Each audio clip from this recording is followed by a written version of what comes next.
Greetings, gamers, and welcome to Season 7, Episode 4 of Ropai Gamma, the Gamers Podcast. I am your GM Byron, and since Howard is off at GenCon this weekend, I have a special co-host of Chella. Hello. So thank you for wanting being a part of this insanity again. Oh, absolutely no problem. It just wouldn't be the same without all the technical difficulties. Oh, yeah. Hopefully we won't continue to have technical difficulties where we have to record this again.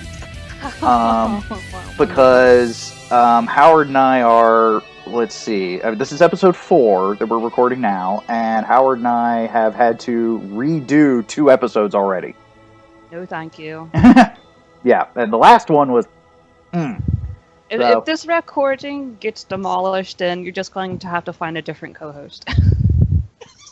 I guess, something, I don't know. I volunteer. I'm sure you would.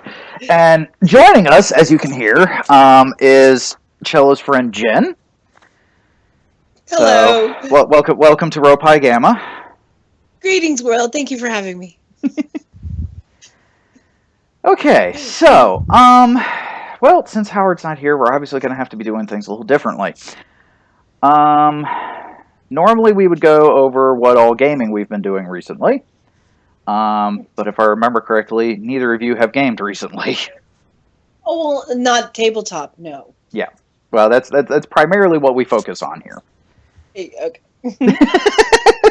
Sorry. All right. No big deal. Well, actually, I just bought a new set of dice, so I'm actually itching for. Oh, don't tell me that. Because I'm trying to get Chella into a game, so. Oh. So yeah, I might have to do the same with you. Oh, great. Let me find out. Ooh, let's do it. I would if I had the time. I know. Between us, we both work on Draco, and yes, which is something that like Chella never informed me of. She's so modest. I had to find this out from Jen. Well, that's how friendships are built. You find out things from other people. Usually my friendships are made by me getting them into a game, so... Sorry, girl. Although that is how you and I met, Chella, because like, I discovered you through Liz when you were working on her webcomic site, so... Exactly. So you can't say that I'm wrong. Well, no, I'm not. I'm just saying that's not usually how I roll, but it does happen. So go ahead and tell him. I ain't even mad. So, I was definitely going to bring that up later in the episode. Oh, sorry. Well, we get to working on that, and then we kind of get lost in it, and then that pretty much consumes our time because we're moms, so we're always busy. Yeah, well, and I know Chella just recently moved and has been dealing with a lot of shite at work and home. So, it's always been quite a lovely time as always. Mm-hmm.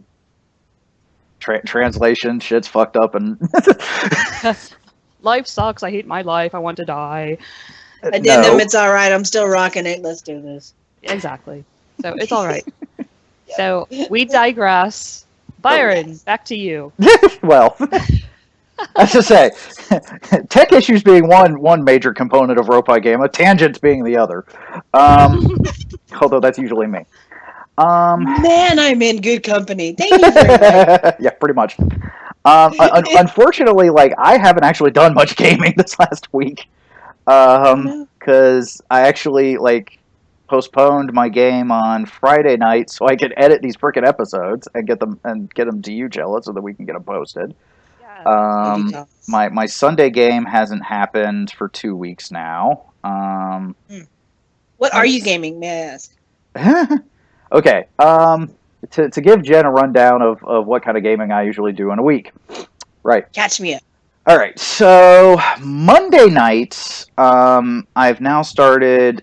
I had this one character back in, and actually at AIW, because we, this was after, of course, Wizards of the Coast picked up the rights for the Star Wars RPG, and put the Star Wars RPG on the D20 system. And I had the idea, I wanted to see how compatible the Star Wars D20 system was with D&D, 3rd edition. Actually, I think 3.5 had come out by then, maybe. I don't know. I don't remember. So I talked with a friend of mine who was running a game, and he was like, you know what, let's do it. Well, I wanted to really kind of shake it up some of what kind of characters I usually play. Plus, I wanted to gear it to... So, I did kind of stack the deck a little, I guess. I made the character so that he would easily, at least fluff-wise, the story-wise, he would easily slip into a fantasy setting. So I didn't play a Jedi. I was actually playing a Sith. And I actually had it to where he was from the Sith Empire, 5,000-6,000 years before the Battle of Yavin. So he didn't have a lightsaber. He had a sword of the Sith. He worked with Sith sorcery and whatnot. So at least flavor-wise, the GM wouldn't have to adjust much and have to deal with much tweaking in the terms of getting me into the setting. The question was just would the stats be compatible in the terms of how the force powers worked over spells and whatnot, which is what I really wanted to test. So, unfortunately, this GM was a still relatively new GM, so I was having to coach him on a couple of things. And he... You gotta love a training session in the middle of a gaming session. Oh, all the time. All the time. Especially considering one of my gaming strengths is bringing new people into the fold and getting them behind the GM screen. So I'm used to that. That's not a problem. Oh yeah, you do good work for the people. Well, thank you. So I there was even one time he threw something at because I was in a group, and he threw something at us, and this thing it was something his friend had created. It was this type of vampire that could do this blood bolt. And it could do a D100 in damage. And I was like, you have got to be freaking kidding me. A D100? He's just like, well, yeah, I mean, it could roll up a 5. I was like, yeah, I can roll up a freaking 95 too. And he hit me with it and did enough damage to outright kill my character in one shot. And I looked at him, I'm like, dude, I have a force power. I'm going to burn a force point so I can use this force power as a swift action. And you're going to let me use this force power, otherwise I'm going to take you out of this room and beat you with it for killing my character off in one hit. And so my character actually transferred life. I transferred essence. Basically, I body hopped into the vampire.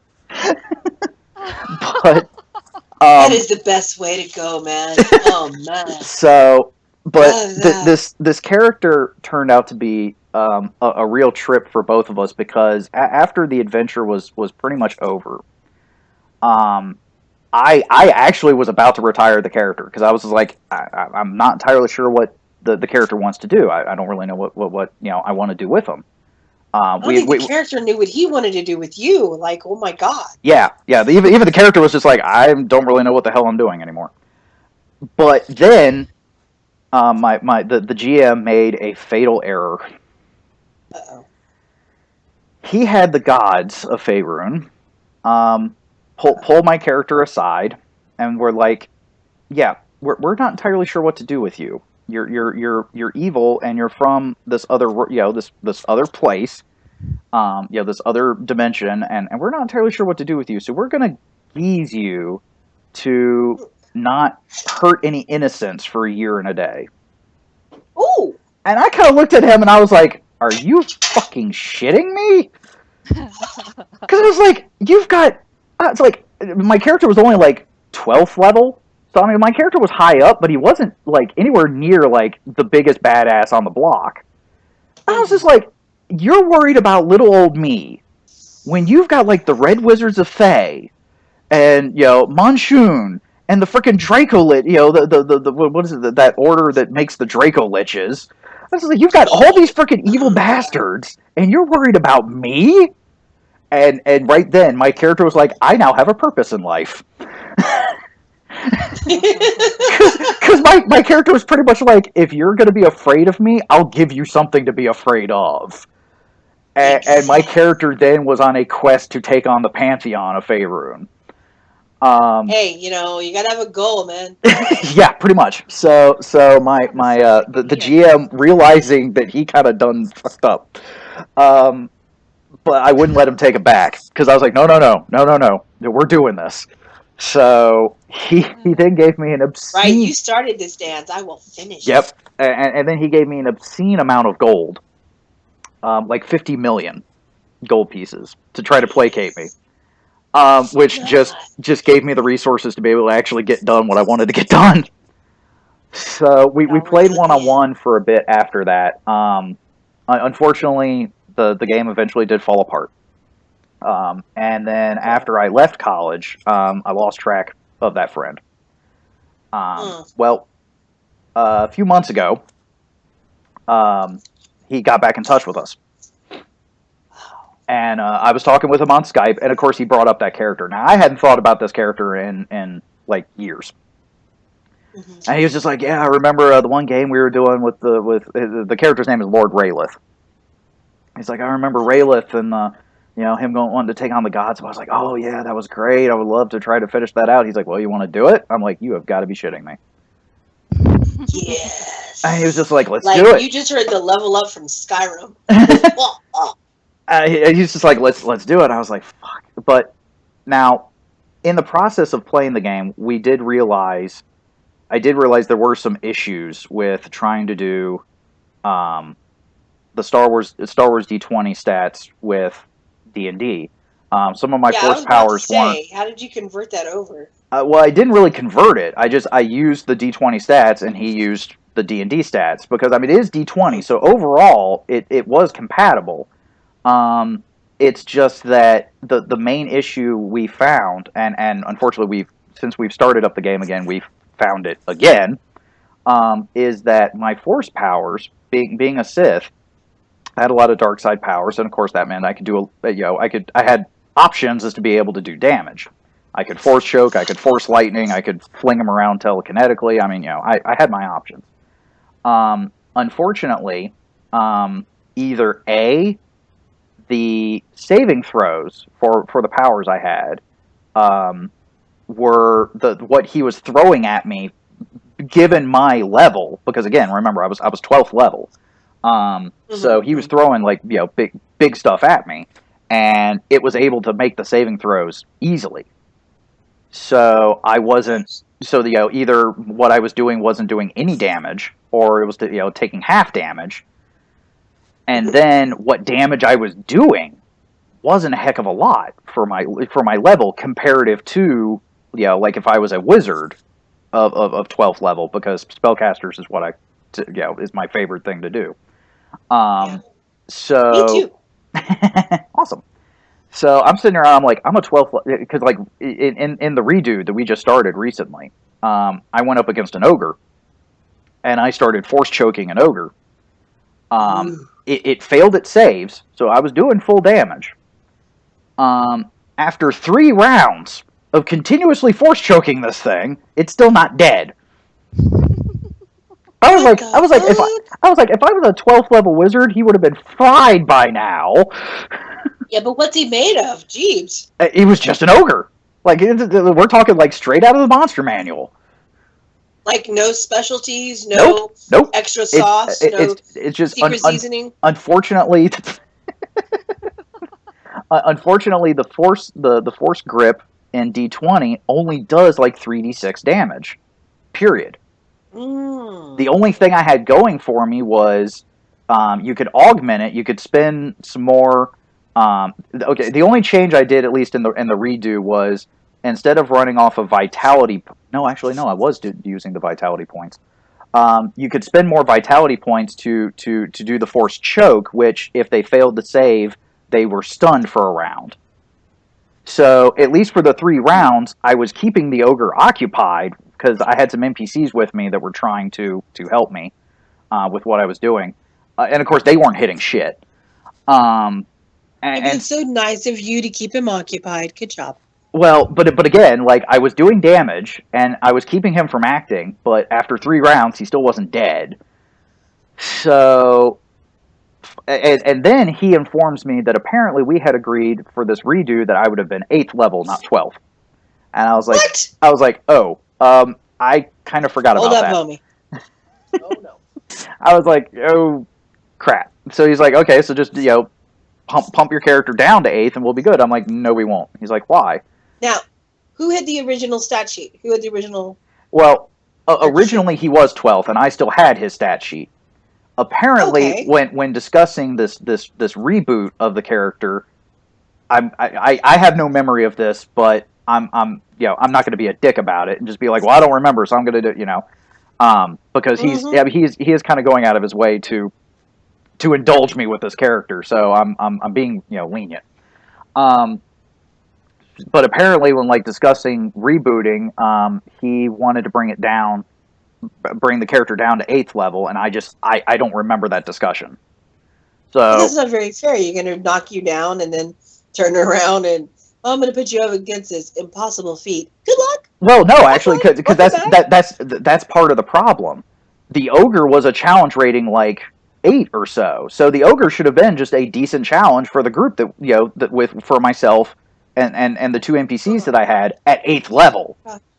And I'm 12th level and still not being able to take this thing down. So that really, because when he said, he's like, oh, I thought you were 8th level. And I was just like, wait, whoa. You're throwing me up against an 8th level challenge and I'm still having issues with this thing. Okay, yeah, we've got to retool this. So, now, to make a long story short, too late. I've since, because the force powers in D20 run off of skill points because they are skills that you put your skill ranks into. So I informed him, I was like, I can't just bump the character down to 8th because my powers run off of my skill points, and with bumping down 4 levels, I'm going to lose skill points, which means I'm not going to have been able to have done a lot of the stuff that we've done previously in this reboot already. But I pitched an idea of melding the spellcasting mechanics from another D20 version of things that I thought would do force very well. And then I'm melding powers from D20 and the old Weston Games Star Wars D6, which is where I got my role-playing start from. And I'm melding this into almost kind of like a brand new class. And I'm almost done with it, so hopefully...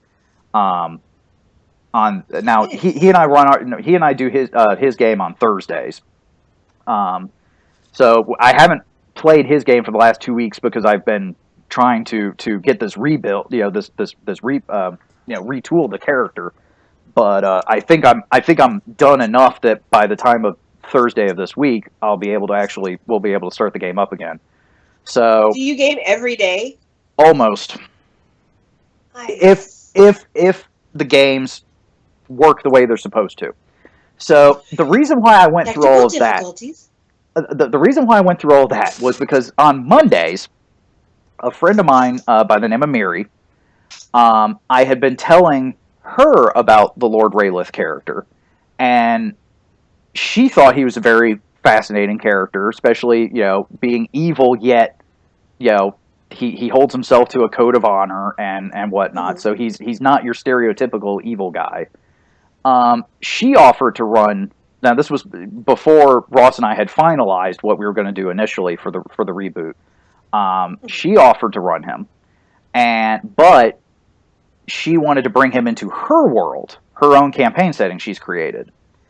And to do that, though, in my research of trying to figure out how to better do the Force in a D20 system, I have discovered that psionics, the D&D 3rd edition psionics, are the closest thing to actual Force usage in mechanics and flavor-wise. So she let me rebuild the character as a scion. And basically the idea being is he found his way to her world, but when the gods saw him, coming through, they were like, his powers aren't going to work right here. So one of the gods kind of retooled his powers to be a scion. And so now he's on this new world with these new powers, and he's just like, what the fuck? So, which I actually kind of like that thing of just of discovery, because he's like discovering about the world and also kind of rediscovering himself because he's trying to figure out his new powers and whatnot. So she and I do that on Mondays. Nice. And she and I also have a one-on-one that I just started running in my world. So we're actually going to start, I think, because I think tomorrow I'm going to be running. So we're going to start switching off I run, she run on Mondays, because she can't do it every week. So that's what I got on Mondays. Tuesdays, I did have a game, but I think it's now switched to Wednesdays. So Tuesdays are now going to be my date night with my wife. Oh yes. which is like the only night I'm not gaming. Oh, but you are, sir. You're gaming the life. Well, yeah, I need a better character sheet for that one, though. No, sir. So Wednesdays is my friend Matt's game. Now, that game started because he's been working on a campaign setting that I've been helping him with off and on. And he and his wife helped me and my wife out when we were at GenCon a couple of years ago because I ran out of money. So we were afraid we weren't even going to make it home. Oh shit. So we put we put out basically a distress call, and he and his wife lent us some money. And actually, Miri and her husband lent us some money too. Oh, that's beautiful. So I was like, okay, well, I don't know when we're going to be able to pay you back. So until then, I will run a RP for you and your wife, whatever system, whatever setting, so long as it's something I'm familiar with, whatever type of story, I don't care. Unfortunately, the first one we picked didn't work out too well. The second one we picked didn't work out too well. But I was just like, I don't care. I call them my karma games because it was me trying to pay back the karma. So his wife Allison had the idea. She was like, well, Matt really wants to actually try to get his campaign setting, really going. So Allison had the idea that he run the game next, and basically my karma payback is I play in the game and help him out with the setting and the adventure as we go. And I was just like, you're telling me that my karma now to pay you back is to play in a game instead of running it. Oh, please, no, don't stop. Please don't stop. Don't stop. Why are you stopping? Don't. Because if you listen to this podcast, I tend to bitch, whine, and moan that I don't play as much as I'd like to, because 9 times out of 10, once I get into a group and I run a game, I'm the one who's always running. Because we need to get you a complainer Snicker bar, dude. Well, I'm not complaining anymore, because as you'll find out, I'm actually playing in more games than I'm running right at the moment. I'm very happy with it. Nice. So Wednesdays is now his game. And he actually made me the plot monkey for the whole adventure, for the whole campaign. We got a group together, so it's not just me. And he made me the plot monkey, and I'm like, you dick. Because I made up this character, I came up with this backstory, I left loads of plot hooks for him, and my character was on this quest for this artifact that she had been dreaming about since she was a child. Well, he made the artifact the campaign. And I'm like, you dick. So there's that. Thursday is, like I said, is when I'm doing the Lord Raylith reboot with Ross. I'm also, the same evening, running a one-on-one with Miri's mom. The reason for that being is Miri's mom, Miss Nelwyn, is like the two of you. Used to game a lot, doesn't game anymore. Or at least hadn't. And part of that is because, okay.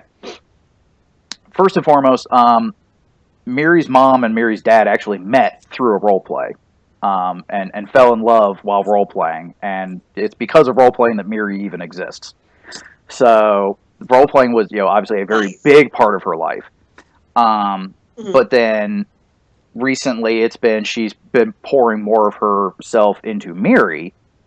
And although now Miri has left the nest, so she kind of was like floundering for a bit, kind of like not sure what to do with herself because basically what she had poured most of her life and energy into was her daughter, and her daughter's now gone.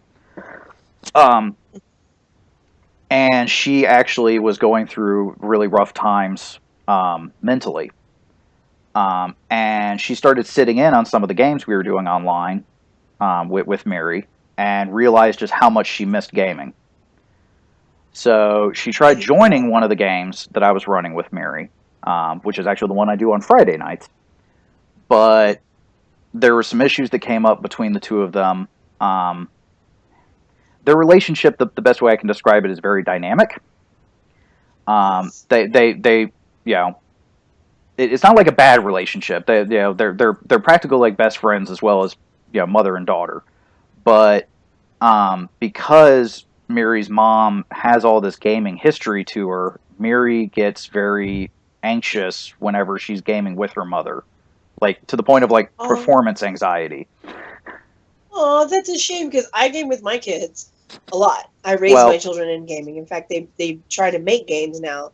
So it's very important that you get on that level. I'm sure it'll work out. She'll be able to.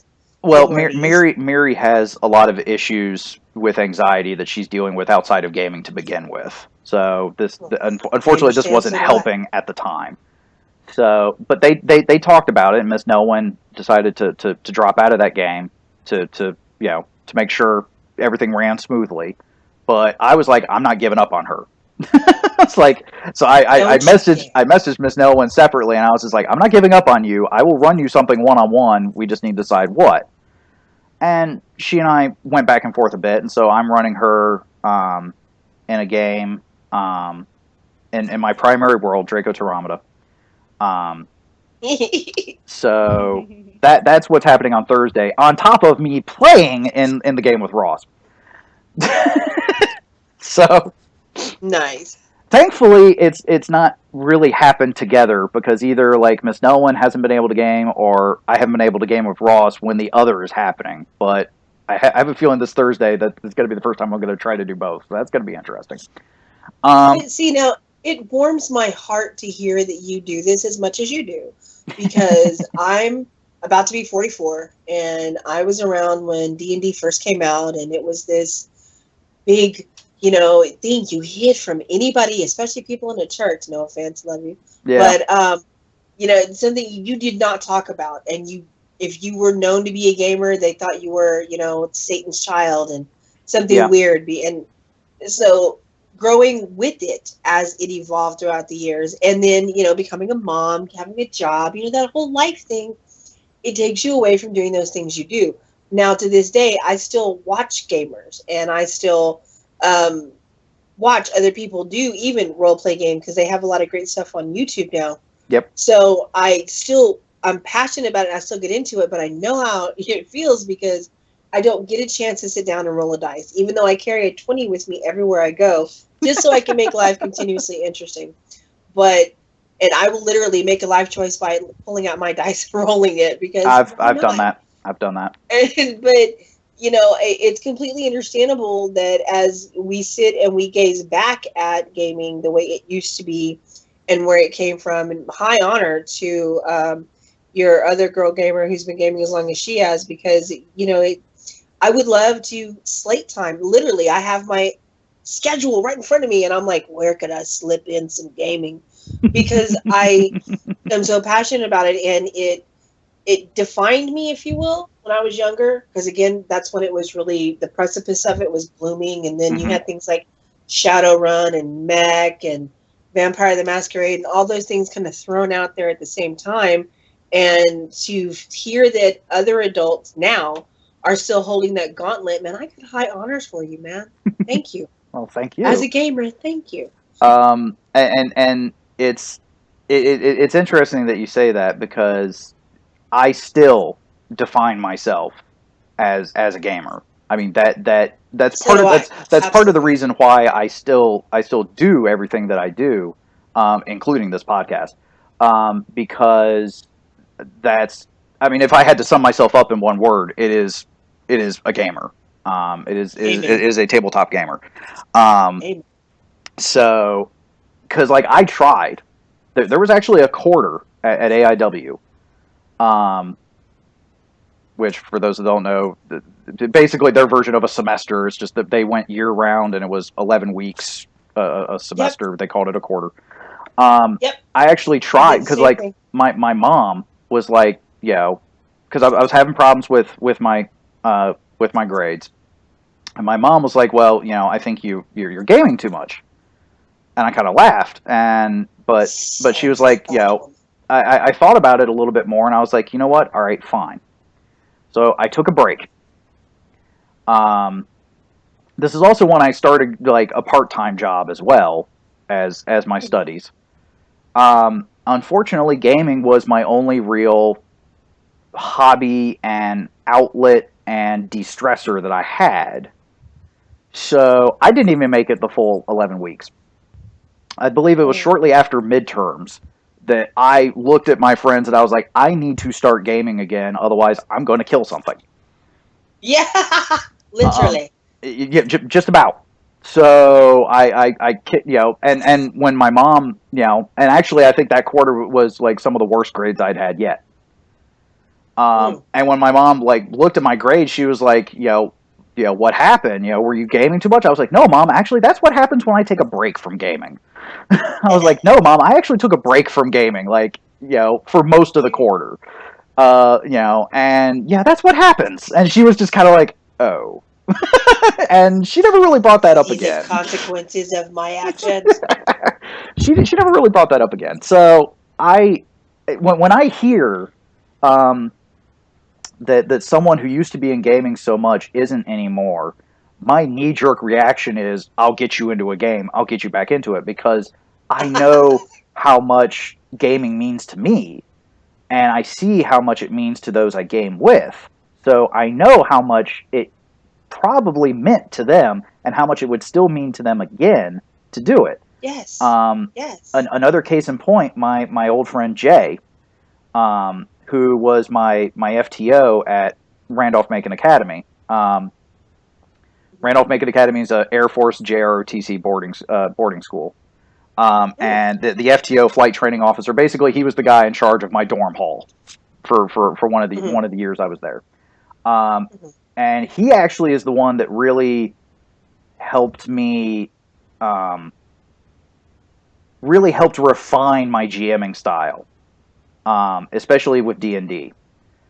So, you know, he and I were really good friends. I mean, even after I left the school, I'd go back and visit him all the time. He no longer works there, but unfortunately, the job he has, he now works as a security guard at a like low security jail. It's like one of the jails that, like, you know, they're about the inmates are like about to be released. You know, and they're on job, you know, so it's low security, low stress. He loves it, but the scheduling is really wonky. Let me just interject something real quick. I actually, two of my good friends who got me back into gaming when I got separated from, it's a long story, but anyway, back in 2006, I hadn't gamed in a long time, and they both worked at a maximum security prison. And I know so many gamers who are serious tabletop gamers who work at prisons. What the hell? Where's the connection? I don't know. But it's astounding. There was a span there where Jay hadn't gamed in over like 5 years. And I was like, dude. Unfortunately, his schedule didn't really lend himself to be able to get into something regularly. But I was running my Epic game about that time, and I came up with an NPC for him to be able to play whenever he could show up.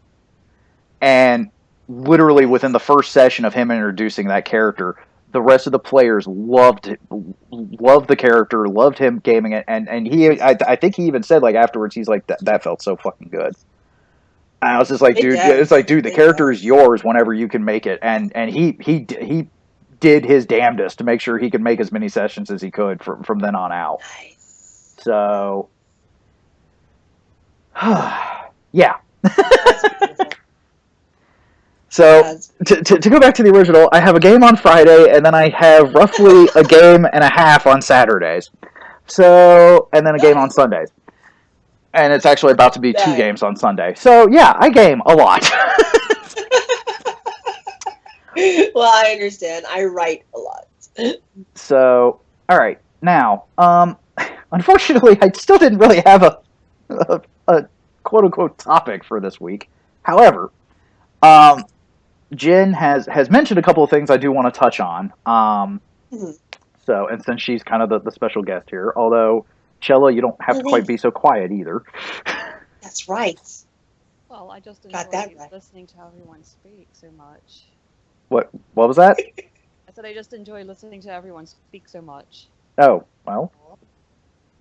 We love your voice too, baby. So the next thing I wanted to cover was so what exactly is it Draco? Draco? What is this? Draco, if you want to pronounce it. Draco is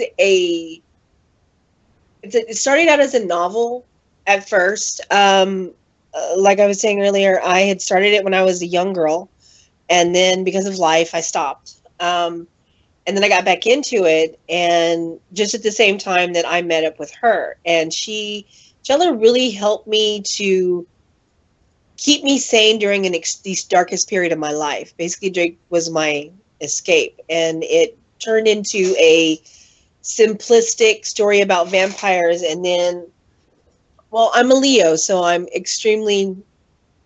have just a large imagination, and it goes everywhere. So it turned into what I would consider an empire, and it flourished. And then due to life, Chella and I had a separation for many years where we couldn't work on it at all. We still own the copyright to it, and we got back together the ending of last year because I can't live without her in my life. And I showed her all the things that I've been working on. We were separated, and she had already been working on the graphic novel for the first book. It's actually a 10-book series.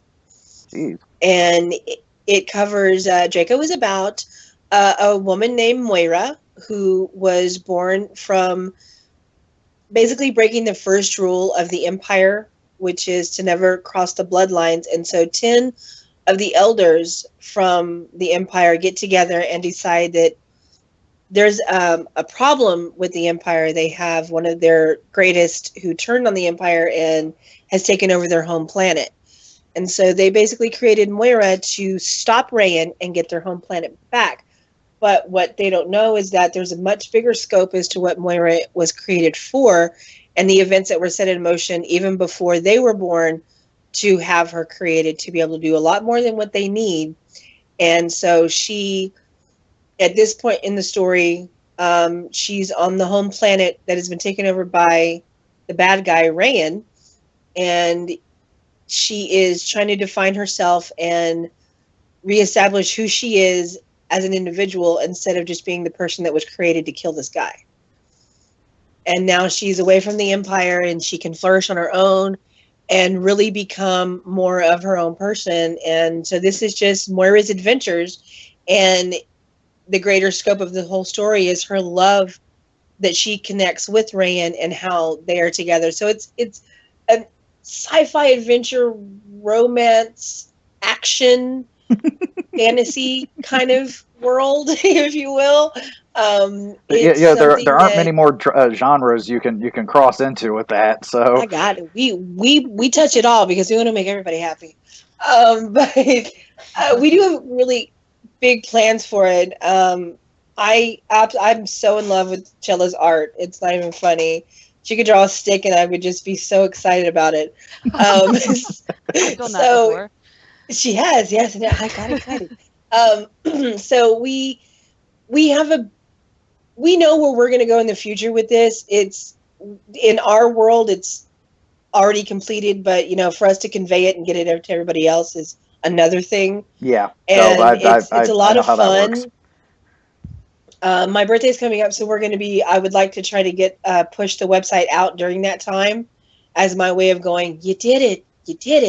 So as a life accomplishment, because and I'm not trying to boast or hype or anything, but it's a really fun concept, and it is a comedic but serious but empowering type of story that really touches on so many different things, emotional things, physical things, and it's very separate from Earth.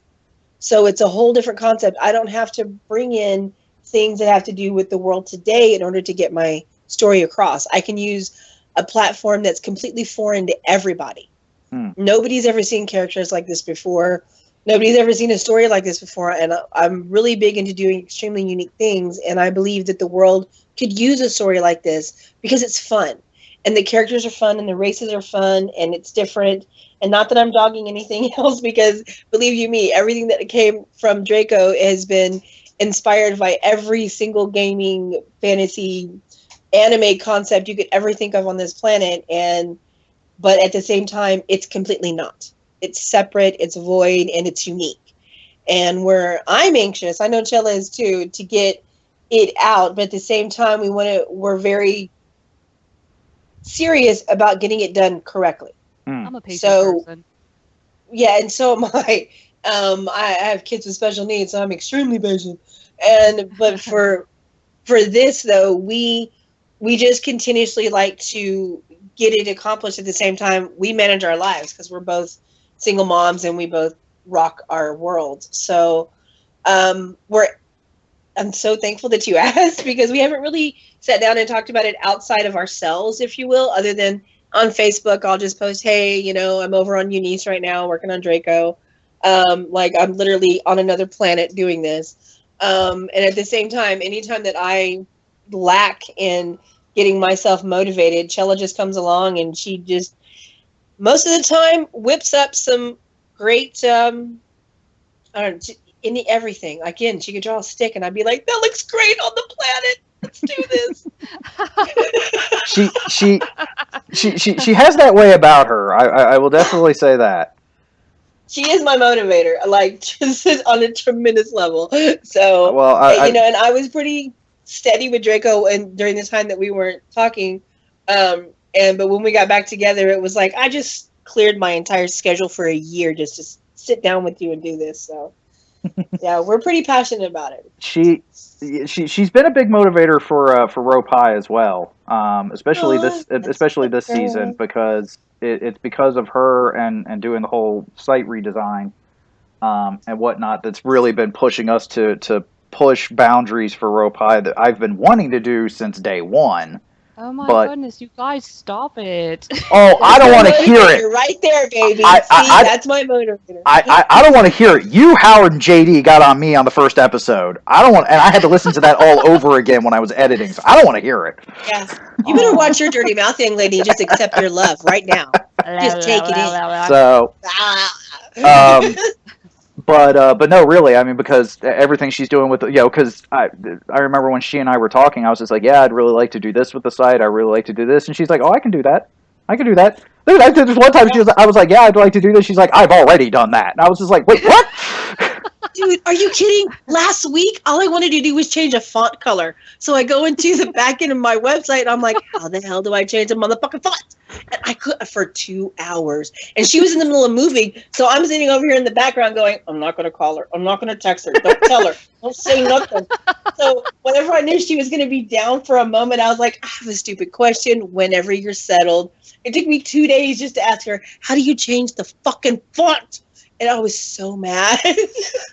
Oh yeah, she was like, yeah, I'm like getting packed, I'm getting ready to move, and oh, by the way, I've done this, and this with the new site. Here, take a look. And I'm like, when? She turned around and she was like, oh look, 2 seconds, it was fixed. I was like, I'll be damned.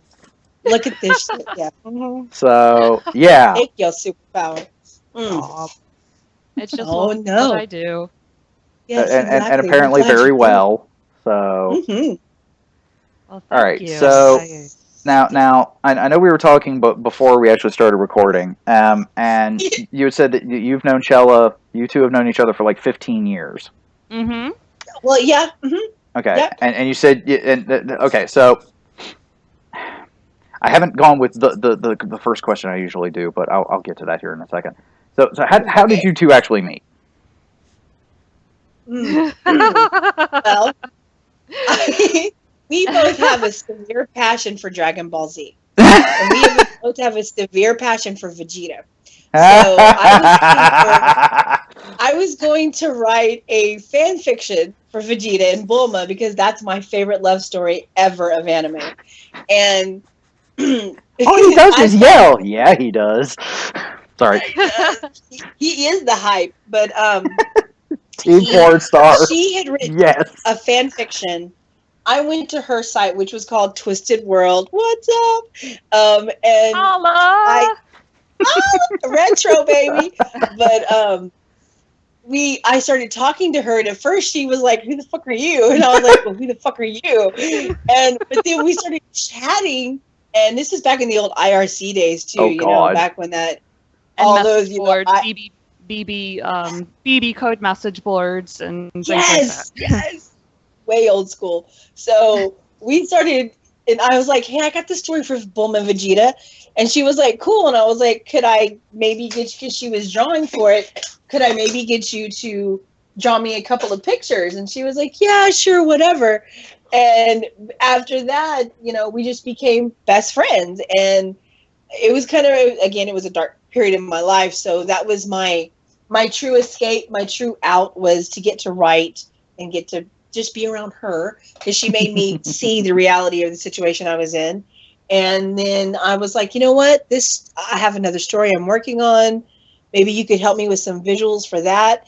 And then I would throw ideas and concepts off of her, and she would give me, I mean, you want an honest answer, you go to Chella.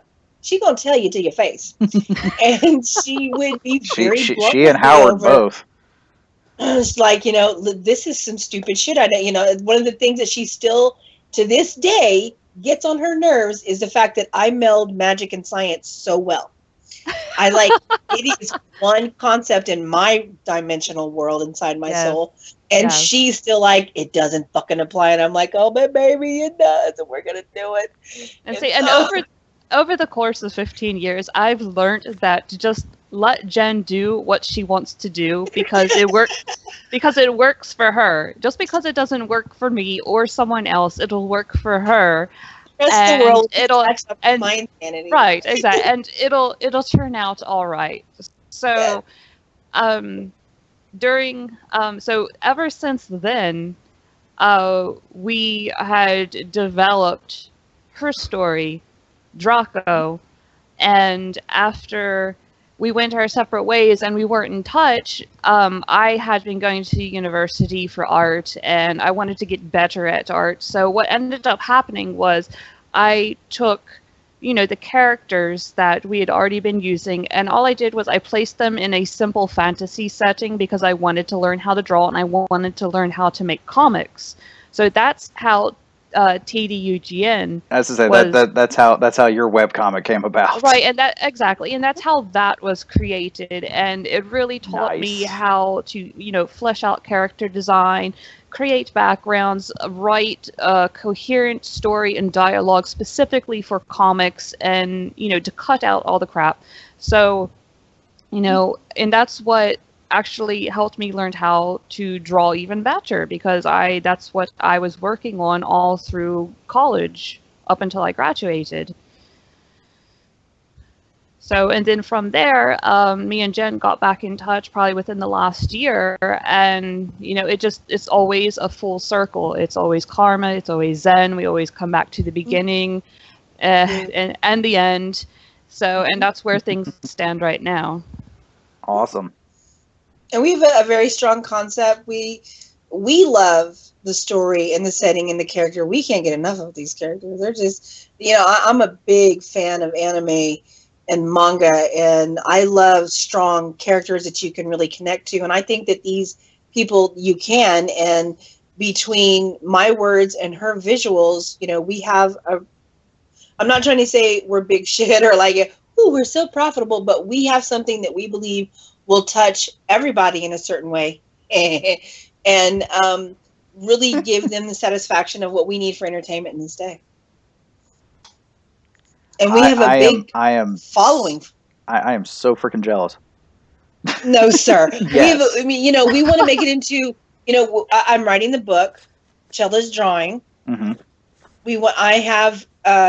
I'm trying to teach myself how to make it into a video game, because I know novel writing and I know script writing, but script writing for comics and video games is completely different. Yes. And so I'm doing that on my own and trying to make it into more than what it is. And we work on it every day. It's what we do. It's interesting you mentioned that, because part of the deal that Chella and I have is she's doing the web design, the website for Ropai, and then I'm supposed to take her webcomic and turn it into an RPG. Yes. I am so... Really, Chella? This is the first time I've heard of this. No, it's because, like I said before, you make friends by learning things from other people. So I'm very passionate about just game design and mechanics, just even more so than the creation portion of things, like the artistic pieces that come together and everything. I just really enjoy mechanics and how things function. So when I was looking into open gaming licensing and was really interested in the D20 system, but then I came across the D6 system, which was defunct from a previous company who owned the copyright. And I was like, interesting, D6. I wonder how this functions. So I started picking into it a little bit more. And then that's when Liz said, oh, my husband is interested in D6 also. I was like, oh, okay, we're friends. Give me his contact information. I'm going to talk to him now. And in my circle of friends, I'm known as the D6 Nazi. Nice. because in the 20 years I've been gaming, D6 was what started it. And I'm pretty much of the opinion that D6 is one of the it's a very simple system. It's a very versatile system. In my opinion, it can do anything with just a little retooling. Now, and I actually had some big aspirations with D6 up until recently. I've actually put most of my D6 work on the back burner recently because I think I burned myself out a bit on it. Well, don't be tisking me on that. Because, and Chella, I don't know if you knew this or not, someone bought Weston Games. What? Yes. No. Yes. I didn't know that. They've bought Weston Games. They're re-releasing the PDFs and the books, and it's looking like they might actually start producing, fully producing it again. Are you shitting me? No. What? Yeah. This is interesting. But what about the open game licensing? Is that going to change? It shouldn't. Okay. So, no, which is good. Which is good for you. I know. I know it's good, but I'm always wary. It'll be nice if because okay. Jen, in case you didn't know, D6 really got its big start when it had Star Wars back in the 80s. I do know. Okay. Unfortunately, about around 98, 99 or so, the company lost the rights to do Star Wars because the company started going under. Because Star Wars, they tried to buy up the licenses to do, they tried to do a Men in Black RP. They bought up all these licenses to try to do other RPs, and Star Wars, unfortunately, was their only success. And unfortunately, I think they filed for bankruptcy, and they couldn't renew the rights for Star Wars, and that's when Wizards picked it up and put it on the D20 system. Was about 99. Somewhere around 2002, 2003, give or take, because I know I was at AIW. The Weston Games, they had been bought by a comic company in Europe. And had done an RP on one of their comics, and then it changed hands and whatnot. But they finally started producing stuff again, and they produced a generic book for fantasy, for adventure, and for space. With some retools to the attributes and the skills, depending on which generic setting you were in. and they retooled some of the rules and whatnot. Which I was ecstatic for. Unfortunately, it was very apparent once I started reading through them that they rushed it. It really needed some more editing passes, and they really needed to play test it more because, like, the magic setting, the magic system they had was not. It took me years. I do magic users in RPs. It took me years to fully figure out their magic system. So one of my favorites is Shadowrun's magic system. I've fiddled with Shadowruns, but unfortunately, I used to be a GM in Shadowrun. Okay, so I actually was in the process of I'd been keeping tabs on things, and I discovered that Weston Games was finally fully closing their doors. But right beforehand, he did put an OGL out for an open gaming license for D6.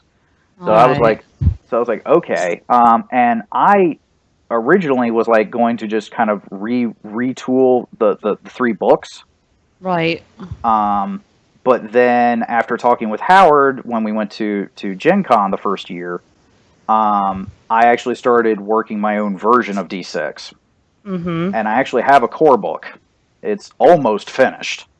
Oh, I can't wait to read that. I can transfer it to you guys if you want. Please. Unfortunately, that's the project I've now kind of put on the back burner because unfortunately, I got to the point to where, like, I'm really good at creating the stuff. I'm really good at figuring the stuff out. Getting it into words, getting it on, into the file is annoying as hell to me. So, and unfortunately, I can't really get someone else to write it for me unless someone will dictate, will do dictation, because I can sit here and talk about it till the ends of the earth, but getting it to, unfortunately, a lot of it, like, I still don't even have a lot of it in notes. A lot of the mechanics I've worked out are still just in my head. So, like, I can't even just hand the file over to like Howard or someone to be like, finish this, because a lot of it is still just stuck in my head. So, and I was really trying to push myself to try to get it done and get it done again. And I think that's where I like I said, I think I burned myself out on it. Mm-hmm. And I've been falling in love more with Pathfinder recently, so that's why I was like, okay, let me put this aside. But in the process of working on this and looking at this, someone sent me a link to, I think it was actually Liz, maybe, sent me a link to something on Facebook where this company, it was called like Nocturne or Nocturnal something or other. Nocturne sounds familiar. I think that's what it is. They picked up. They actually bought Weston Games in the D6 system and whatnot, and are looking to resurrect it. Now, at first, I was like, okay, this could be really good or this could be really bad. Right. Like I said, I'll send you a link to the company's website and whatnot. I need to look into their forums and whatnot as well. Right. Mm-hmm. Because the guy who owns and runs the company used to write for Weston Games for Star Wars. That's how he got his start, and apparently he used to work with White Wolf on Vampire. So like on the one hand, I was like, okay, this could be really bad, and then I started reading the guy's like credentials, and I'm like, or this could be really good. So I love Vampire the Masquerade. Yeah, so I'm really hopeful. And that's also part of the reason why I've kind of put a pause on my working of D6, because I'm like, okay, I want to see what he does with it. I want to see what they do with it. Now, I think there is a thread in their forums of like, hey, if you all have any suggestions as to what we should do with D6, and I need to actually sit down and like I said, go through the forums again and actually like join in. Because, with all the work I've been doing on my own version, I was like, oh, I can give you some tips. So and that's the entire point of why I was so interested in developing an RPG system for TDUGN, just because it's a simple fantasy. And I was so interested in learning how to create games that I knew that things that would be applicable in the D6 system would probably work out really well. Yeah. True that. And again, so like I said, Draco is. No. I'm sorry. You see Draco as tabletop? Well, it's not that I see it as strictly tabletop. It's just TDGN is honestly not really related to Draco. It uses some of the elements and the characters, but as a story, it's just it's not relatable. So, but the nice thing about Draco is that it's applicable to everything: video games, tabletop gaming, which would be a feat unto itself, of course. But if they did it with Shadowrun, then you could probably do it with anything.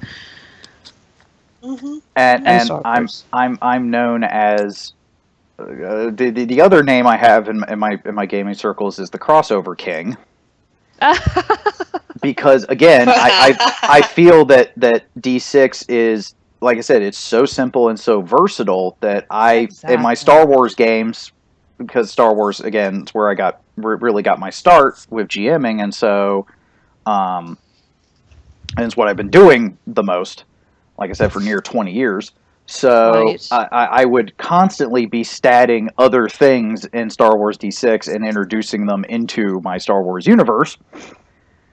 So like I've got a whole race I created in my Star Wars universe that originally got started from a blending of humans and another race from actually Babylon 5. Ooh, nice. The Vorlons, actually. Nice. And yeah, it pretty much just goes downhill from there. So like no, sir. I've actually been pushing for a couple of webcomics over the past few years that I've been offering that I could actually do an RP for their turn their webcomic into an RPG setting. So, of course, when Chella was like, yeah, I'd really like to do that with my comic, well, first and foremost, I immediately went to her webpage and started reading the comic. Unfortunately, she only had a couple of pages posted, and so I'm like, I'm going to need more information, but I would be more than happy to do this for you. Man, if I got your information. Well, and I was about to say that if you want to start, if you're already doing a video game for Draco, if you want to start pushing it into tabletop, let me know.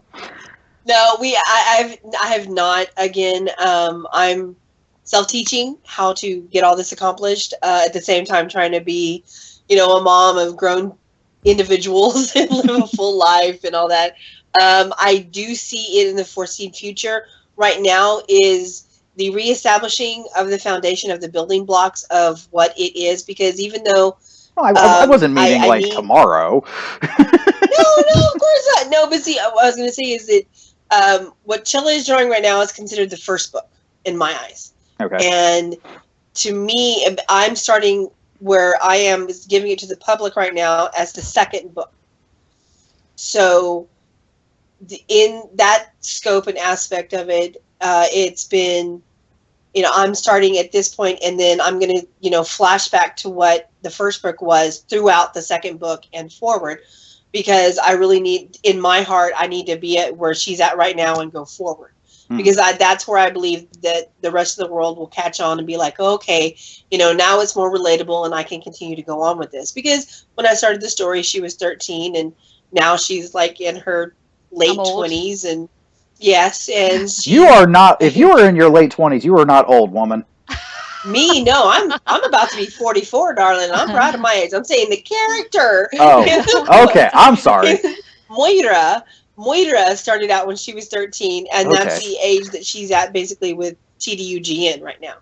But in Draco, the series, she's in her late 20s, and I believe that most of the world will connect with that person who's having to, start from scratch on her feet, get going and move forward. And what I see is as soon as I get basically in, how do I put this? In the scope of the story wise, as soon as I get my people through the fucking wormhole, I will then look to where I can take the first part of the series, the 5 books before that, and say, how can we make this into something we can play? Because the races and the concepts and the characteristics of each races are very playable, and they have certain characteristics that people can really relate to. And when I write characters for races, I cover every damn scope you can think of. Like she said, just let Jen do what she's gonna do, because bitch is crazy and she gonna go off the rails with it. And I showed as shit did. I'm hard strung. Yes, and I don't leave a damn thing out. Everything is going to be covered, period. I'm going to bring you from one emotion to the other all the way down the spectrum, and you're going to have fun and smiling and laughing while doing it. And I really want to have other people... Is it bad for me to say I can't wait to see people cosplay our characters so bad? No, that is not bad. That is not bad at all. Because I work with Rooster Teeth, and I attend their... I'm a guardian for them. So every single time I get an opportunity to, I'm looking around at other people's cosplay and going, God, you're going to look good in my shit.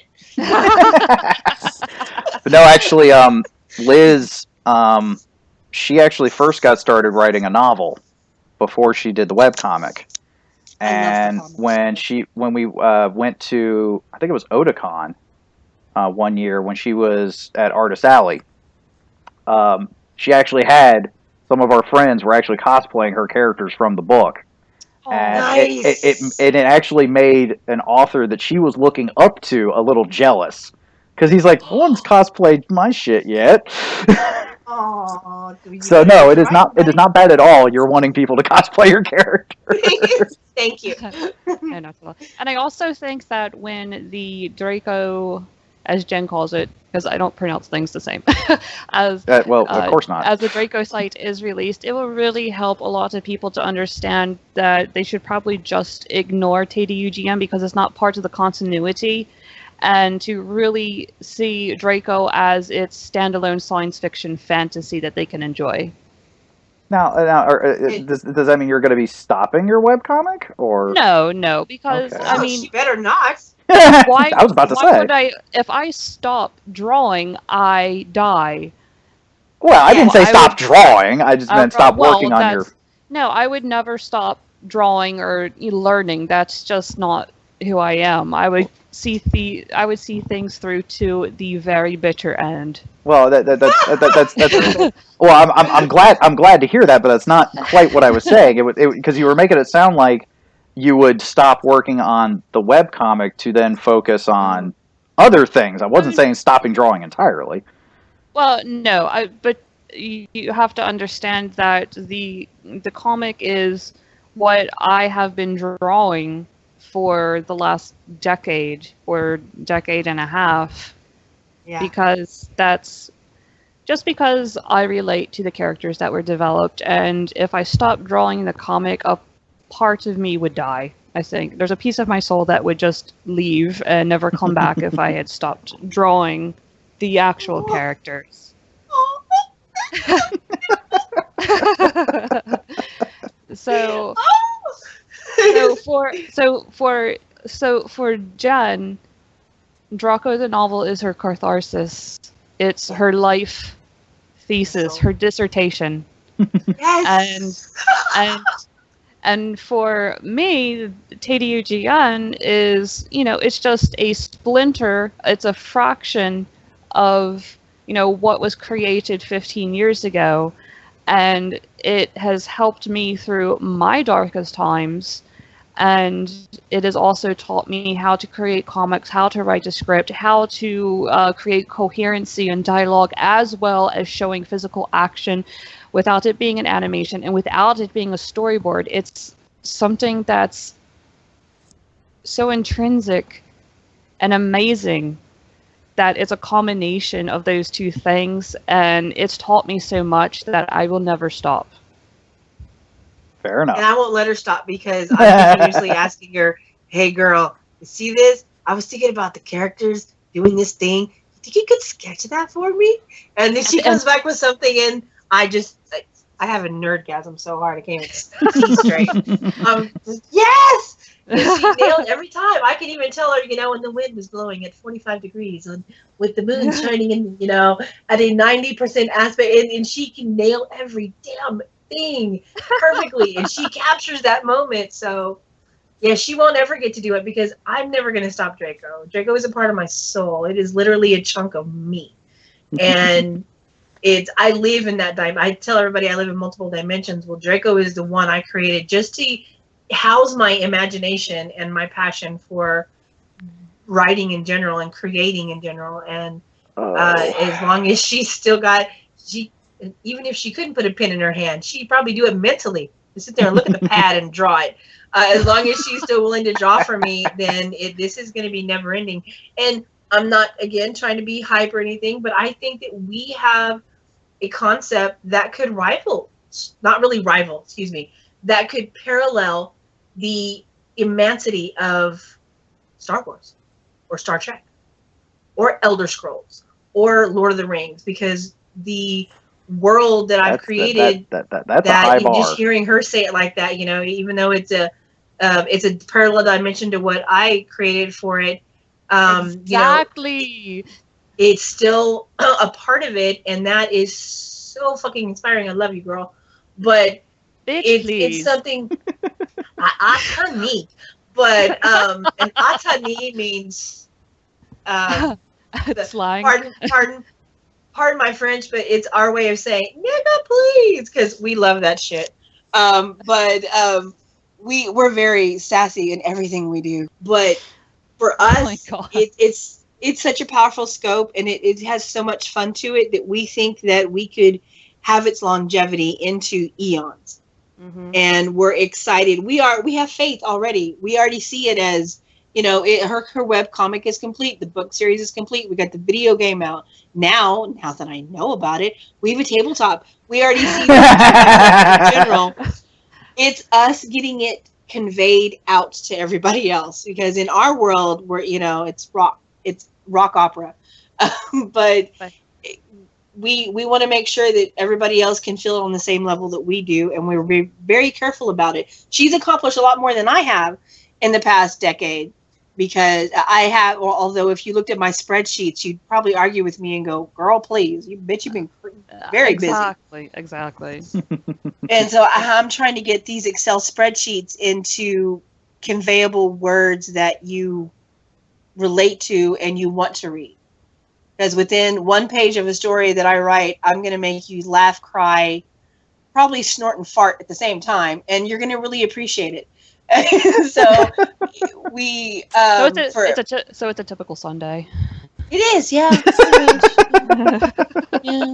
o'clock in the morning. Yeah. And the only reason why I did not mention it before is because Jen's imagination and her world building is so advanced and so incredibly detailed that Byron would actually end up filing for Social Security before he finished helping you develop a D6 tabletop game for Draco. You're right. But see, here's the thing about that, Chella. You're assuming I still wouldn't be doing this kind of stuff while filing for Social Security. Because Howard's already said we're doing this podcast till we're in nursing homes. Nice. So yes. That being said, get your paladin off my lawn. Father Draga, pull your bands up.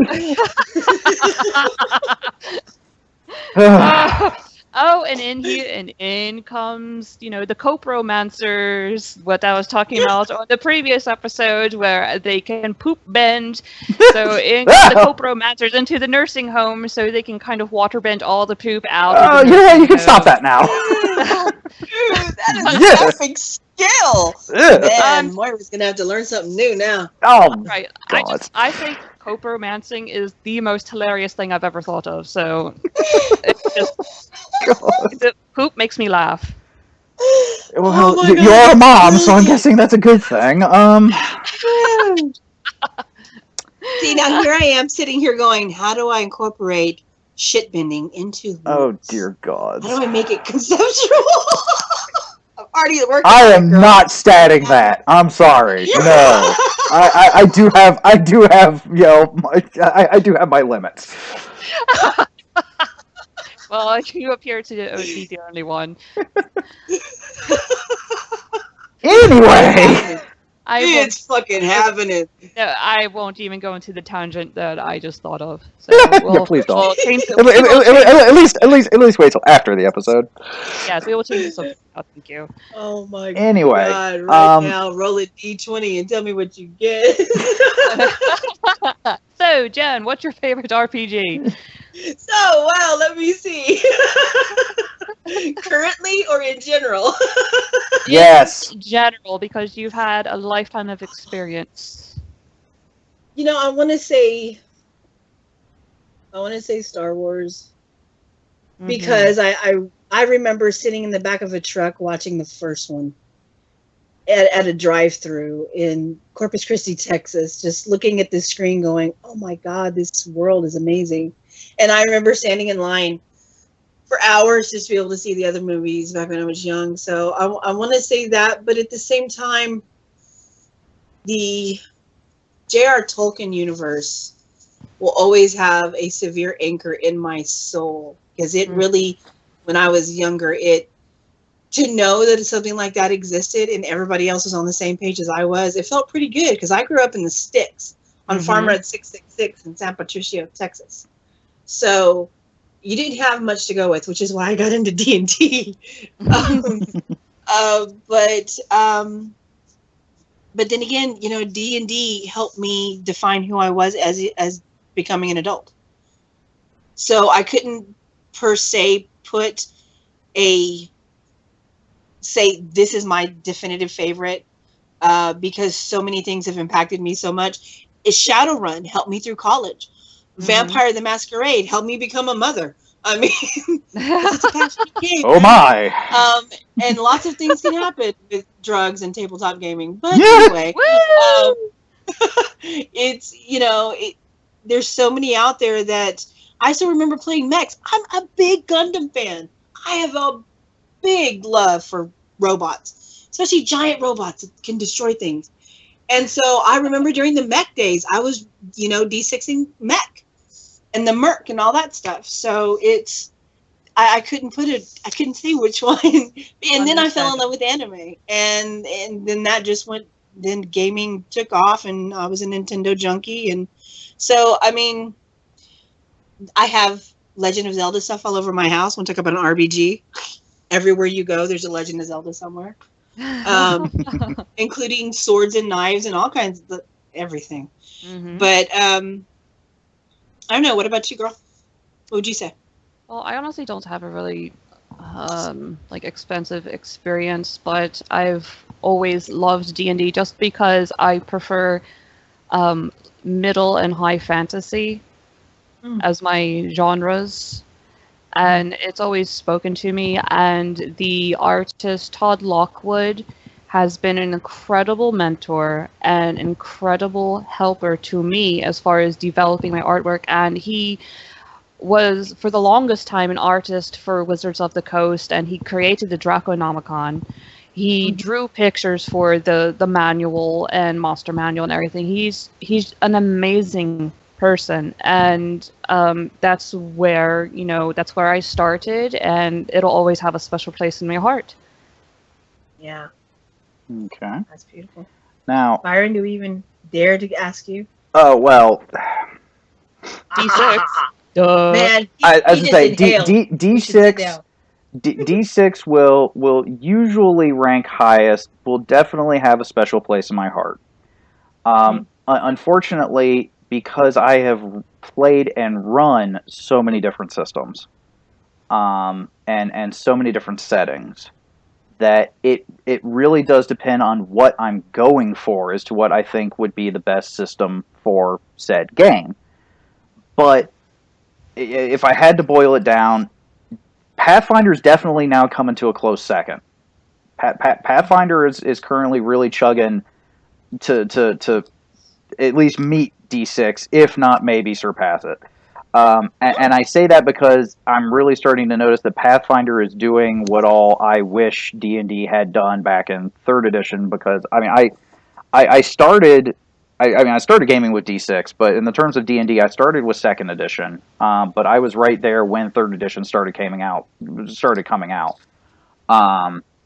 So yeah, D6 and Pathfinder.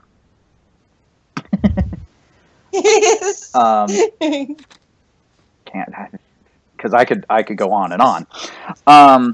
Now I did have a question for Jen, because we asked this of everyone who comes on the show, and I haven't done it yet for you. I know we've already asked you, Chella, so that's why I'm not asking you again. So Jen, you mentioned, you kind of touched on this a bit, but I want details this time. Just how how exactly did you get into gaming? Oh man. This is you're gonna love this one. Okay, so I was born in '72, and I'm from Corpus Christi, Texas.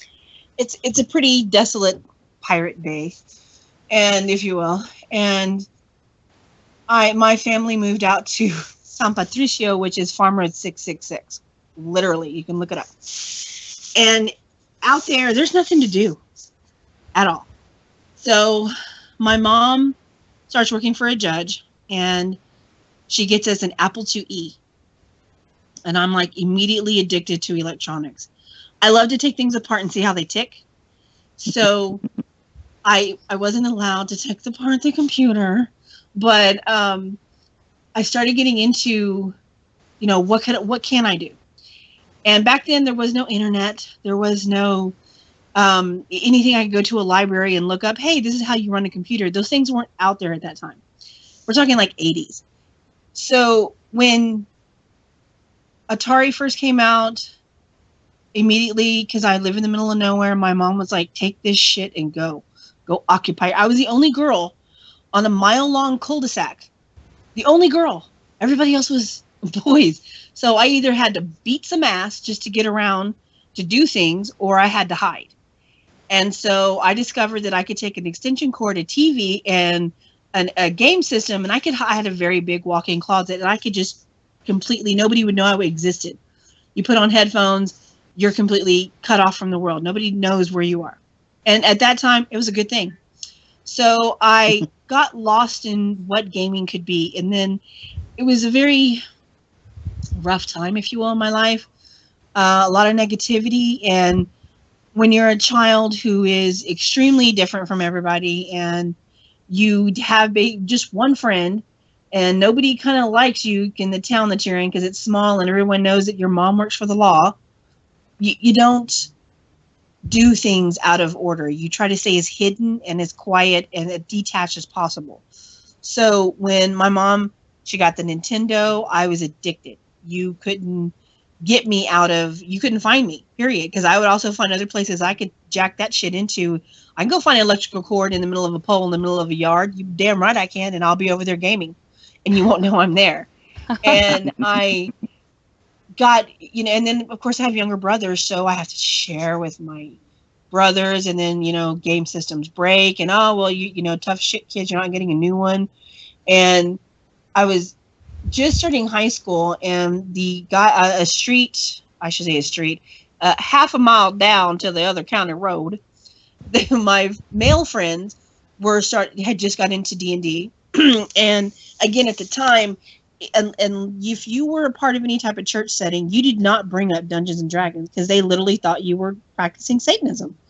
So we would literally go, and one guy, he had his license, he was 17, and he had a van, and we would hack up our shit. We would make snacks and, get 3-liter bottles of soda and go out in the middle of nowhere where we knew back roads where no one could find us.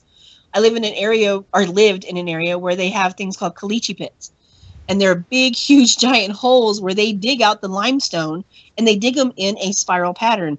We would set up shop in the construction area down there where nobody could find us, just to tabletop, just to D&D. And it got to where that became my addiction. And then, nobody was very happy when they found out I was doing it. My stepdad kind of burnt my shit because he was like, "You're not worshiping Satan, in this family." And I'm like, "You understand?" And that was the big faux pas of, you parents don't get me at all. And when I went to college, then I became engulfed in gaming. Then I was DMing in Shadowrun, and as soon as I left college, I was into Vampire the Masquerade, and I became a GM for that too. But my origins would have to be the computers and card games, and getting to crawl into a library where all these fantasy books are, and think of how that would work in an applicable setting if we were, because I'm a big creator and I'm an actress as well, or an actor, excuse me. I am a entertainer, and I would do that. I would say, okay, so we're in Star Wars and you're a Jedi, and you're with this faction, and I would just go and I would direct people. And that's the gaming when people would love to come play with me, because I literally created an entire world for everybody. And I did costumes and face painting and anything I could to keep myself entertained, because that's where I went to for college. Star Wars inspired me to go to college because I wanted to be a part of the creative side of it. I wanted to do production. I wanted to shoot documentaries. And I saw a documentary on Star Wars, all 3 movies. And that's when I decided that's what I'm going to do for my life. I'm going to be a producer. I'm going to direct and write, and I'm going to be a creator. And gaming was the whole reason that I did that, other than trying to escape my reality, which is why everything's created. Damn. Yep. Yeah, I'm also long-winded. Sorry, I know that. That is okay. I'm just happy it's not just me. No, and that's a beautiful thing about gaming, and that's when I got into college and I really realized, I'm from Podunk, Texas, in the middle of BFE.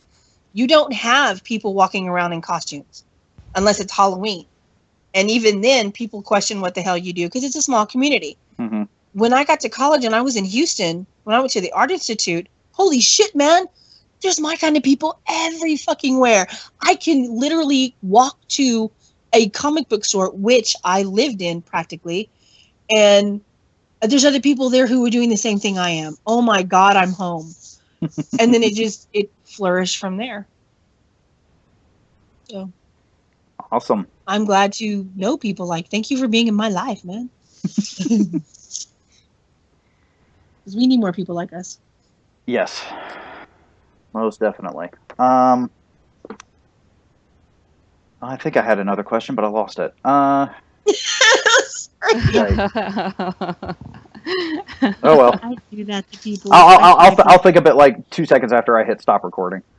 Of course. Animal, mineral, or vegetable? Physical, spiritual, or emotional? Which direction you're going with it? I don't even, well, of course, it was gaming related to some extent, but I don't fucking remember. Anyway. All right. So, yes. Ha ha. Yes. Ha ha. Actually, this one was from much earlier, but anyway. Okay.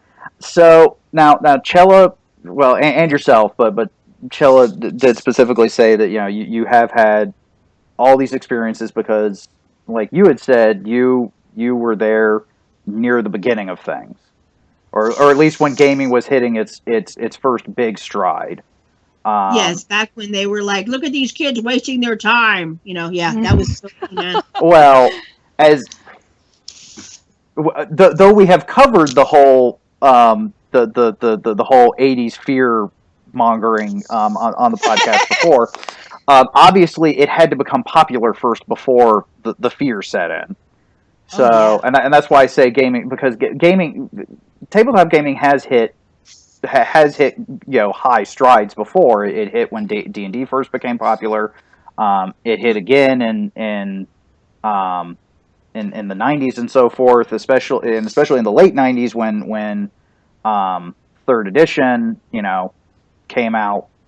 And has been climbing since. My question to you, though, specifically was, in your opinion, well, this is what for you has it been like to witness the highs and lows from when you started to now? Oh man, Because as bad as this sounds, I have not lived through a lot of it. Although I did get some of it because my brother played D&D for the longest time, and that's how I got introduced into gaming was through my older brother. Cyrus was the one that got me into Star Wars and to D6 and really taught it to me. And then Jay was the one that really helped me refine my GMing. But so like I knew of a lot of the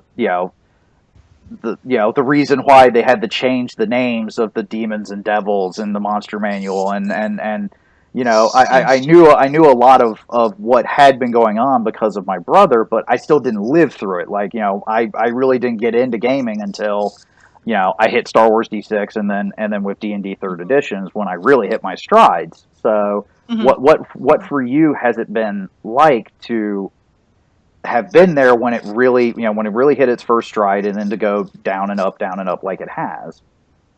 When I think about it back from an 80s perspective as a teenager, my immediate thought when you said that was, it's because the older people didn't want to see us so damn happy, man. That's what it was.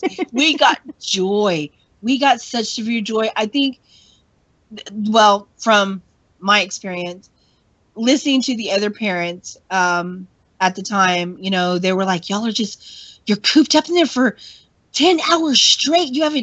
You barely eat. You're not doing anything. And back then, keep in mind, that was the whole, genre of, well, you have to have band practice and you have to have an extracurriculum and all, ag and 4-H and all this bullshit. And when they saw us sitting still and laughing hysterically, and we're arguing, but at the same time we're smiling, we're throwing books at each other's faces and we're screaming at pages, and we're lost in our own world. And they could, at the time, everything was very kinesthetic, if you will. For us to be non-textural and sit there and get the most joy out of just talking, just completely making up a story and talking. A lot of people back then were like, you're not working enough and you're not engaged enough and you're not doing all this stuff. So we were forced to hide what we were, almost, just like LBGT or marijuana, or pick a damn genre nowadays that people are like, oh my God, don't be unpolitically correct about it. Well, back then people were extremely unpolitically correct towards us. And they were very prejudiced over the fact that we could find so much joy. And keep in mind, Dungeons and Dragons, the cartoon had come out. So people could see that, yeah, we're pretending to be knights and rogues and magicians, and we follow a dungeon master. And just like people nowadays, I just got there watching a documentary last night with my youngest son, over how Pokemon are considered monsters and devils, and people are going, they're coming into our churches looking for pocket devils. And I'm looking at the TV going, are you fucking kidding me? This is 30 years later and we're still this stupid. We're still this narrow-minded that we would have to actually stop and say, look at this evil thing that everybody's getting so much joy over, when they just can't accept the fact that we're fucking happy. We are enjoying ourselves. We are stepping out of the boundaries of, you don't need to wake up at 6 o'clock in the morning, make your coffee by 7, be at work by 8 o'clock, blah, blah, fucking blah. We don't have to go by those parameters. We can sit at our desk and do our job and catch a fucking pocket monster at the same time, and it's okay.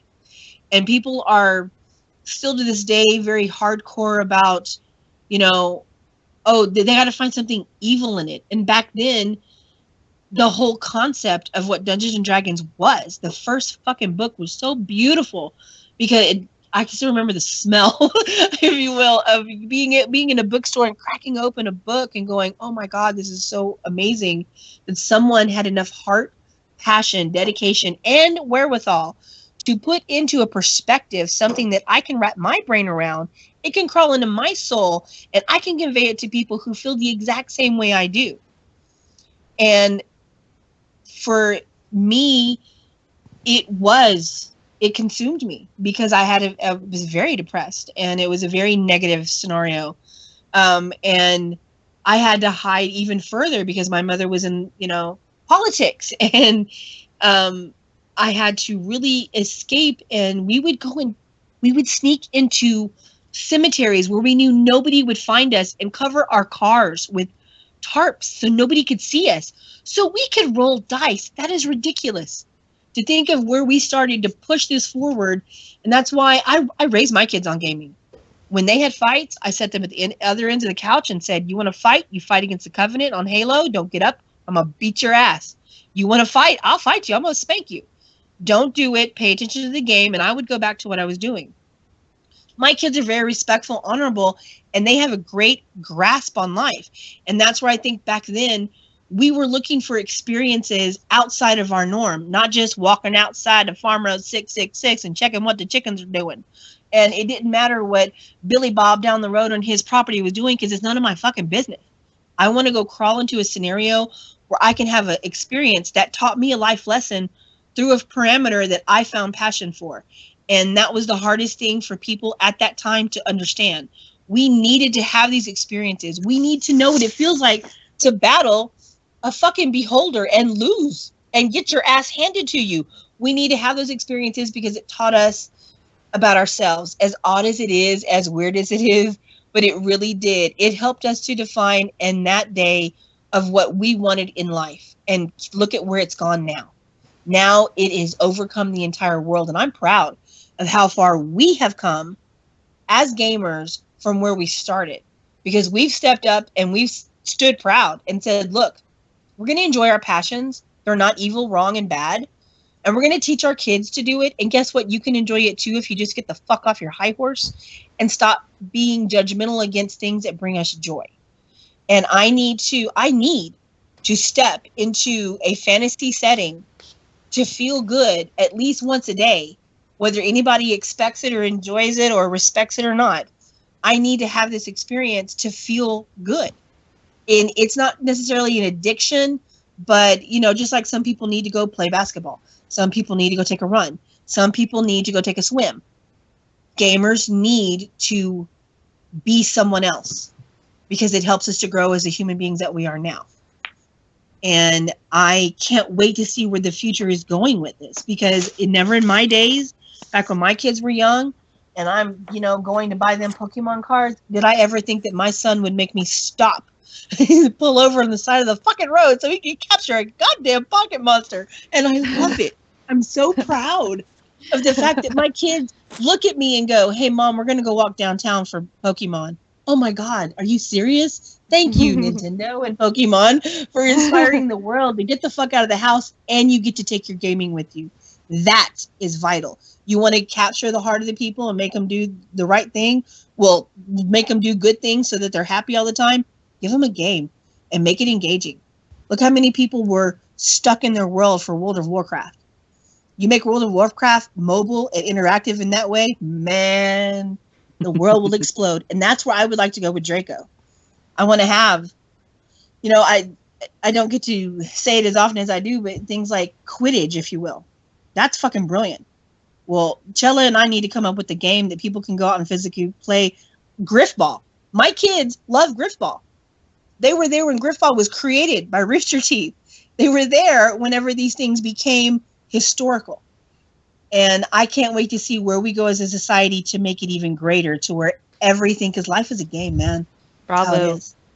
Yes, you game when you wake up to when you're sleeping. Every single moment of your life, you're gaming. Why not make it the best you can have it? We're getting fucking deep in this shit. You damn right, man. Damn right. Damn right. I mean, that's who we are. That's why we're sitting here having this conversation. Because you love gaming so much that you felt the need to share your soul, which is what you're doing through this podcast. And, in the future, these are going to be moments where people are going to be going back to our historical archives, if you will, and listening to, what was it like back then? And, and they're going to be taking our words seriously because it's going to be a different generation in 50 years. They're going to be looking back, and gaming is just a part of life. Fuck, my kids. I raised my kids with the gaming system. You get up. If you brush your teeth, that's a point. You take the trash out, that's a gaming point. Did you sweep the floor? That's a body point. Every time you earn enough points, I'm going to reward you some way because that's what gaming does for you. And now I have extreme achievers.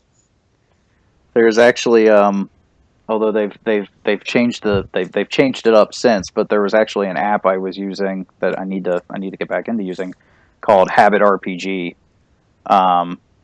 It was a website and an app, but basically you could set up tasks to do every day, and then stuff you wanted to to help you form good habits and stuff, as well as goals. And if you did the things, you tap on it, and then it earned you XP and gold. If you didn't complete the task in the day, you took hit points, you took damage. And then you could use the gold because you could also then set up your own rewards, and you could use the gold to buy rewards and then also stuff for your little avatar. God, what did they change the name to? Hang on, I actually do have it on my phone. I just haven't actually done anything with it yet. Habitica. Habitica. Yeah. So if you go to habitica.com, then you can see what they offer. Nice. I was doing that on spreadsheets on the poster on the wall. Well, there you go. So, Wow. Well, all right. Thanks, Chella. Yes. But yeah. So, all right. Damn. I think we probably need to wrap this up, as much as I hate to say it. Yes. So next week, we should have Howard back, and he should have his report on GenCon. And then we also should be Every time you say GenCon, I giggle. Okay. Because my name is Jen. Oh. Every time and I told my kids that, they were like, "Oh man, a convention to you? What the hell?" GEN. I know. It's still cute. Yes, I'm sure. Please continue. But as I say, I need to also get a hold of Chris and Tim because of the 4th edition exhibition game we're doing. So, but thank you, Jen and Chella, for joining me this week. So I actually had something to record other than me just blathering on about myself. I'm available for you anytime you want to. Thank you, Chella, for giving me this opportunity, because this has been so much fun. I love it. Oh, don't thank me. Thank Byron. No. I knew she was going to say that. As soon as you were like, I was like, thank you, Chella, for giving me, I'm like, Chella's going to say something about me. She's going to try to deflect it to me. I know it. She's just like, oh, don't thank me. Thank Byron. I knew it. Because when we pass the buck, it comes with hugs, okay? I understand that, but it was Chella that introduced me to you. So... I'm very thankful. It's been a great experience. It really warms my heart and makes me proud to be here today, because again, coming through the history of gaming that I did, it so makes me proud that you're doing this. Thank you, Byron. It's wonderful. You almost fucked up there. I did. You know why? Because I just looked down and found? I found a fucking spider. Great. I just found a spider. Thank you, Byron. Did you say earlier? Right. Oh my God, it's dead. But no, it's time it's time to set your computer on fire. Then we'll burn the internet. It's all right. It's on my bill. Anyway, thank you for joining us this week. If you have any questions, comments, concerns, suggestions, what the fucks, I'm sure there's a context page on the new webpage, which should be up by the time this posts. Absolutely. This is great. So please, we'd love to hear back from you all. I mean, as you heard from last episode, with the feedback from Will, I mean, Howard and I went on a whole frickin' tangent on it, and that's actually what started the exhibition game. So, but we'd love to hear from you all. So, thank you for joining us this week. Hopefully, you will join us next week. I have been your GM Byron. Chella has, of course, been my co-host. Jen has been our special guest, and I thank you both immensely again. so welcome. And just remember the motto. Just remember the motto of Ropai Gamma is roll high, play well, die hard.